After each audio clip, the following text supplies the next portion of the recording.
I'm Ana Filipa Sobral, and I'm a marine biologist in the Azores. I'm David Diley. I'm a filmmaker and underwater cinematographer. My name is Maya Santangelo, and I am the 2016 Australasian Rolex Scholar. My name is Sean Heinrichs. I am a conservationist, cinematographer, and photographer.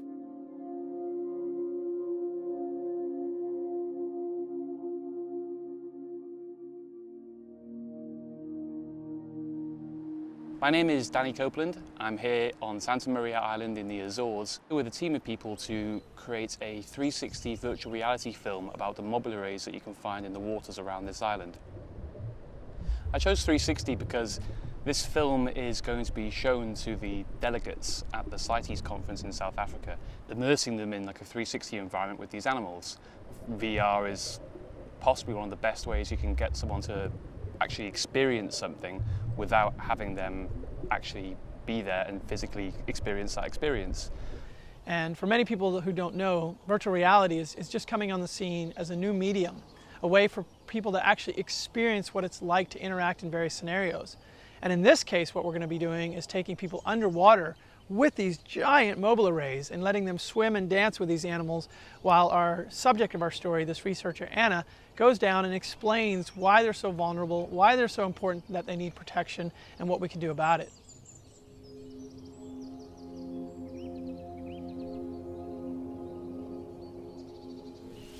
So we're at this waterfall in an area called Maya, and we're trying to get one of the, or probably the opening scene for the entire film. It's going to be a time-lapse 360 shot rather than just a normal rather than just a normal 360 shot. So we're hoping that we're going to be able to capture the sunlight changing on this awesome mountainside here, and also seeing clouds whizzing past as well. So that when someone's experiencing that on the VR headset, they can look around and they're seeing time passing by while staying perfectly still in the centre of it all. So that's the hope. Let's see if it works. So 360 VR films are basically kind of how they kind of sound. When you're watching these films, you can look all around you. You're not just limited to a simple sort of rectangular square like you normally are with a normal film. You can actually look up, look down, look behind you, and see this entire world around you. You're kind of involved in this virtual world, basically. But with this 360 VR film, it is a real world. You're basically being transported to a different place entirely. So real. This is just like Pedrinha, and there's fish everywhere. You see? A ray right here and one on top.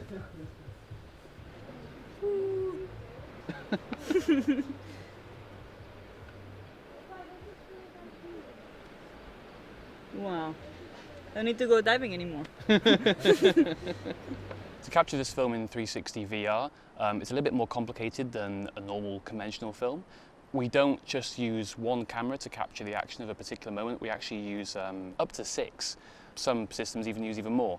So in this particular setup, what we have is 6 GoPros sitting in a mount, all dotted around each other so that they are covering basically a whole spherical ball of 360 space. You've got a camera looking every single direction. So you're working with 6 cameras, and if you're filming a sequence, if even just one of those cameras has an issue at any point, the whole shot is completely ruined. The whole system crashes and you can't stitch any of that footage together. You've got to make sure that every single camera has exactly the same settings as each other. Otherwise, the footage is useless. You can't stitch it together, or it just looks really, really weird and odd when you actually put the headset on. Another sort of set of challenges with filming this 360 stuff is that we're not just doing this on land. The whole point of this shoot is that we're filming marine animals, so we're going underwater, and that adds in a whole extra level of complications. We have this underwater housing that you put all the cameras in, and you can't access the cameras at all once they're in the system. So we only have this little remote control to kind of turn them all on. So what we'll do is I'll set up the camera in the morning, and we'll then go out to the dive site, and it'll probably be like about an hour and a half or so before we're even at the place where we could see these animals. All the while the battery is slowly draining on the cameras, and it means that we really only have a tiny, limited and small window to try and capture any footage, any usable footage of these animals as and when they turn up.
I'm David Daly. I'm an underwater... No. I'm usually better at this. I'm really struggling to answer a question on who I am and what I do.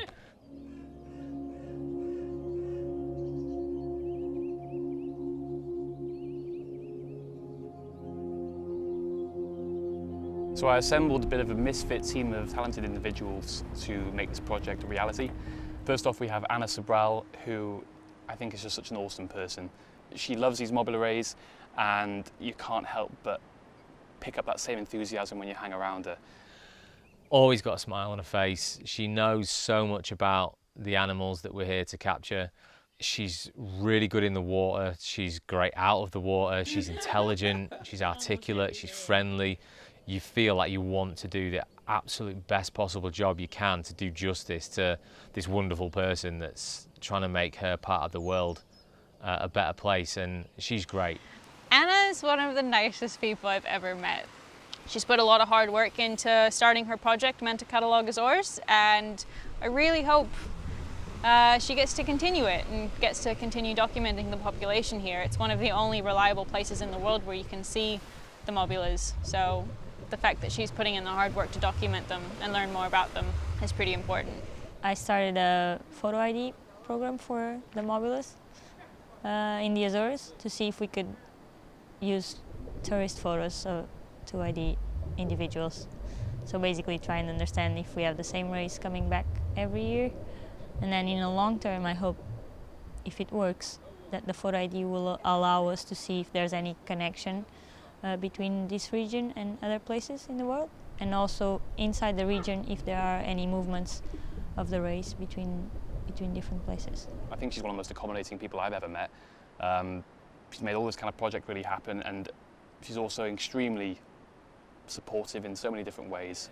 It's different. It's fun, but I never thought I would be involved in being part of the story. So it has been fun till now. I'm still getting used to it. And we also have Sean Heinrichs, who is an underwater filmmaker and conservationist.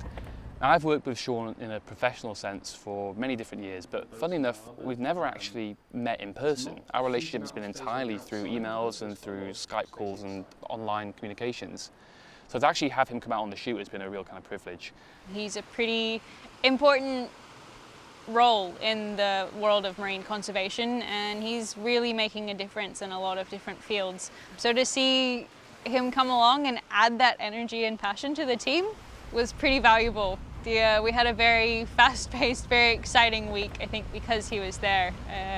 It definitely added something to the team.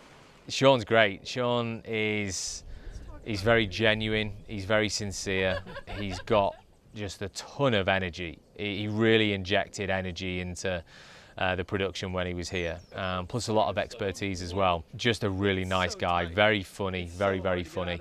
I got on with Sean really well, so I like Sean a lot. So with Danny now, I'm excited to be here because we get to actually go and carve a new frontier. We get to actually create an entire experience around these animals that people have never seen before. And the vision for that is basically people protect what they love. So if we can actually get them to understand what these animals are about, interact with them in a very real sense wearing these VR goggles, and get a sense that these are charismatic, beautiful animals that dance and play and are curious and intelligent, then we might just have an opportunity to inspire these delegates to vote in favor of protection of these animals. Then we have Maya Santangelo, who is a Rolex scholar like I was last year, and I brought Maya onto the shoot to kind of basically serve as an extra pair of hands to help along with everyone. She's just got this great energy and positivity, plus she's been helping me out a little bit with the behind the scenes film, and what's really impressed me about her is her obsessive attention to detail. She will notice things in shots that maybe other people haven't noticed, or she'll notice continuity errors and things that we need to bear in mind. If a shot's not working out properly, she will have an immediate suggestion of a possible other way of doing it. So for someone who's not come from a film production background to just know this stuff and for it to be so natural is really, really impressive. And I've spent a lot of time with Maya, and she's just a great person to be around. Just past 7 a.m., which doesn't sound too bad, but it is when you have to wake up at before 5, mostly because Dave's alarm went off too early. We're at the waterfall at Maya, trying to get a nice sunrise time-lapse to start virtual reality film. Something that, if it pulls off, should be pretty visually stunning. I don't mind getting up early, but there have been some late nights, so the lack of sleep is starting to kick into all of us, I think. I think there's a good chance we're going to find Danny asleep by a rock over there in a couple hours. Hopefully with a nice time lapse in the camera. This is not just a road trip for her. This is an opportunity for her to really open her horizons and create a future for herself, not only just in conservation, but also in research and science and media. So it's a real pleasure to see someone who's up and coming, sort of fueling that next generation. So I've been quite lucky. I've been able to experience film shoots before, but this one is quite different. It's actually got a conservation story and goal behind it. So getting to be part of that is pretty special. It's everything from developing the story, doing the research behind it, and figuring out the best way you can communicate it to hopefully make some change. And finally, we have David Diley, who I brought onto the shoot for several different reasons, really. David has got an awful lot more experience than me in underwater video production. So in many ways, he's been a bit of a guiding hand on this kind of shoot. Whilst I've definitely been kind of leading it, David's always kind of been there to be like, hey, Danny, maybe try doing this instead. Have you considered doing that? And for that, you know, he's been invaluable on this kind of shoot. He's been a really good addition to the team, not just in his amazing behind-the-scenes footage that he's captured, but also the experience and the expertise he's been able to offer Danny in making the production that much better. It's interesting now that I finally get to meet David in person and work with him on a production. Seeing that sort of serendipity come around and working together in the field as teammates, seeing sort of his evolution from being sort of a new and aspiring filmmaker to somebody who really has, you know, a system down, a methodology down, and a passion down about how he wants to make art in his filmmaking, for me is really great to see. It's always been a bucket list thing to come to the Azores for me. So for me, it's nice to kind of come and be hopefully a steady and calming influence for him if he's the times when things haven't necessarily gone especially according to plan. It's nice for me to understand what he's going through and to be there and be supportive for him, because it's reminded me a little bit of myself when I was first started doing this.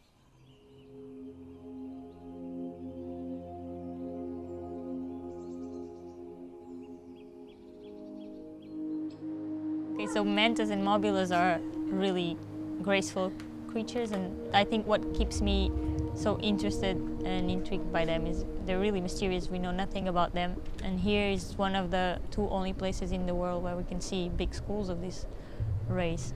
And this is my first time here, and I've always wanted to come to this place. Having the opportunity to join Danny on this VR project presents an opportunity for me to get in the water with these animals, honestly, for the first time. I've been with other species of mobular rays and manta rays all over the planet, but this animal has been on my checklist. And so to actually spend time in these waters with these incredible animals alive has been one of my big dreams. Now I can say the first time we dropped in the water, I was a little bit nervous because we drop in and you're on this seamount and it's 40 meters down to the bottom. You can't even see the bottom. You descend down this rope and then you basically hang in the blue and hang in the blue and hang in the blue. And initially we got pretty nervous that I, for myself, had flown all the way around the planet, and I'm going to hang in the blue for 6 days and fly home and get nothing. Now the good news is these animals are curious and intelligent creatures, and with a little bit of wrangling, they came right off the seamount and started swirling around us and performed this beautiful dance. And at one point, I was in the water with David, and we were filming this one animal, and he just peeled off, and I was off the rope, and he just came swimming towards me. And he got to my lens, and I thought he would bank like a manta would do, fly up or fly down, but he didn't. He just stuck in my lens, and he just stayed there. And for 3 minutes straight, I know it's 3 minutes because I have 3 minutes of video, he was glued to my lens, staring right down at my dome. And you know, I almost wonder if this animal was exhibiting some of the patterns that mantas do, which is a little bit of a self-awareness, and that he could see his reflection in my dome, because I couldn't explain it any other way. He's looking in the dome and just moving back and forth for 3 minutes. So I got this incredible footage, and for the films that we're making, to show people how you can connect with these animals is probably one of the most powerful things you can do. In regards to highlights, the second day that we were here, on the way out to one of the dive sites, we had this ginormous 4-metre wide, all black oceanic giant manta turn up at the surface. And an all black manta ray is unbelievably rare. So you can imagine our surprise when on our very first day we went out on a glass calm day, first day on the water, and within about 20 minutes of leaving the harbour I spot 2 little black fin tips coming out of the water, and we see this enormous black oceanic manta ray. And it just turned up and just hung around for an hour. So we all piled into the water and just got to have this brilliant hour-long experience with this massive, really rare animal. So that was a real special encounter, and it hung around with us for over an hour.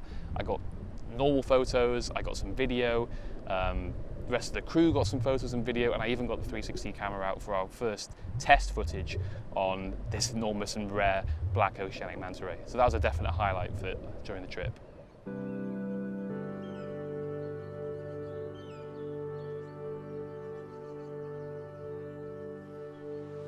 The virtual reality experience is unreal. It's definitely something else. Honestly, the underwater segment that Danny showed me, I'm almost going to say that it's better than diving. You're going to be hard pressed to find something better than diving to have people experience the underwater world, and that's it. Virtual reality, they found it. Danny having the opportunity to show that to delegates that he can't just take on a dive to show the mobulas, he found the answer. So if the product comes out as good as we all think it's going to be, I think it's going to be a really important addition to the protection of mobulas.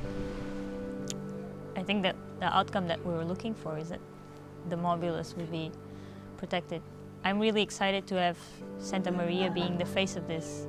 So to show what it is to dive with mobulas, why it is important to protect them, and just having Santa Maria being the face of that, it means a lot. It's really important, I think.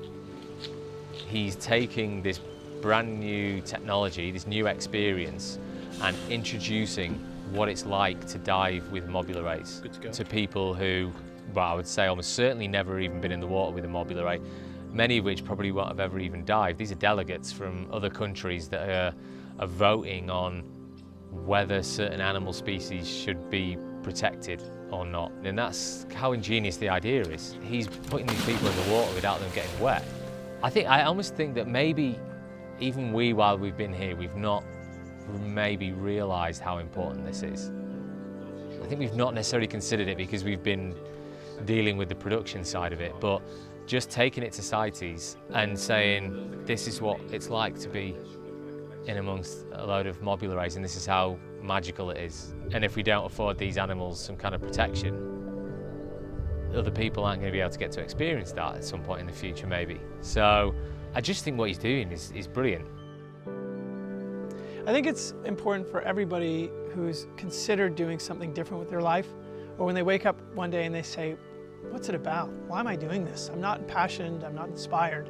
To realize that with just a little bit of energy and you put that first foot in front of the others, you can create things out of nothing. Literally, this team was assembled almost overnight and the prerequisite was passion and commitment. You need to be passionate about this issue and willing to make the commitment to get here and make it a part.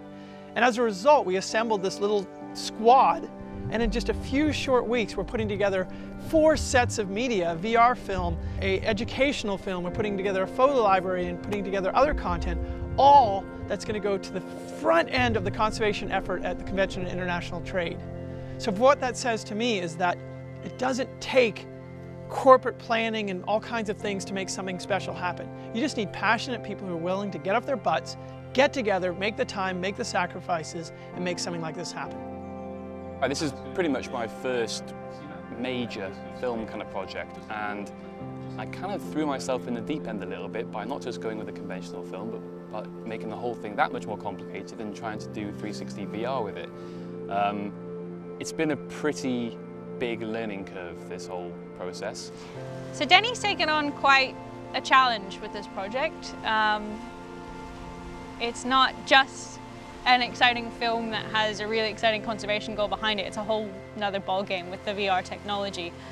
So to see that from the beginning, I've kind of been able to experience the emotional roller coaster with him along the way, and all the highs and lows of everything from getting the gear to getting here and going through finding the mobulas in the water. It's a whole nother part of filmmaking that I don't think a lot of people get to appreciate. They don't realize some of the effort and risk that goes into getting the best underwater footage that you need to tell your story. And I think Danny's handled it quite well. It's so complex, this whole 360 VR experience. Media production is so complex. You know, it's not like he's just sticking a GoPro on the end of a pole and dangling it off the side of a boat. Anybody can do that. What he's doing is he's dealing with 6 cameras, all running at the same time, and having to make sure that everything around you in that 360-degree environment is working for the shot. So I think the way he's dealing with it and coping with it is really good. It's very admirable, actually. There have been quite a few moments on the shoot where I've been thinking, wow, are we going to even really realistically pull this off? You know, when the animals don't turn up for a while, or the cameras are just having technical issue after technical issue, and I'm sitting there thinking, I'm not sure we're going to be able to do this. He's done that journey, that first-time filmmaker journey. He's had downs and he's had ups, and he's coping with it well. It's been a bit of a baptism of fire, but the good thing for Danny, which has helped, is that he's got a good team around him. He's got people that want him to succeed. I think it's an ingenious idea. I think he's done a great job on the production. He's learned a lot. I think he's aged a lot as well. He started growing a beard. I don't think he could grow a beard before he came out here. All of a sudden he started growing a beard. There's some chest hairs there. I think it's made him a man, this shoot. It does that to you, making films. It ages you. It's everything from his attention to detail and his passion to make it the best it possibly can be. You can really tell in his work ethic and how it comes out. And there's no doubt that the final product is going to be amazing. There's a lot of pressure on making sure that we can make this film happen, because the protection of these animals and the future conservation of these animals may very well depend on it.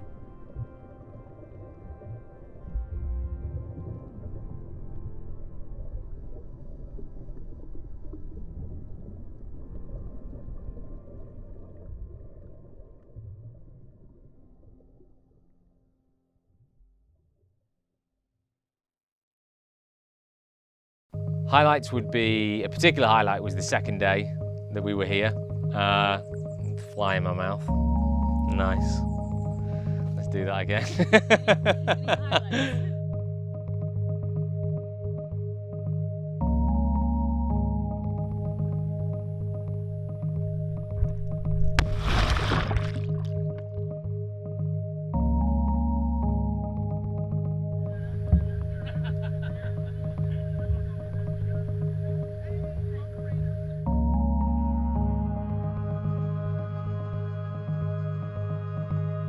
He ended up coming here instead.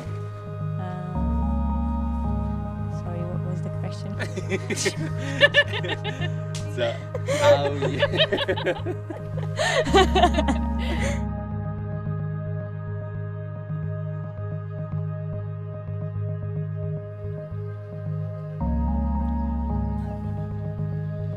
Didn't break.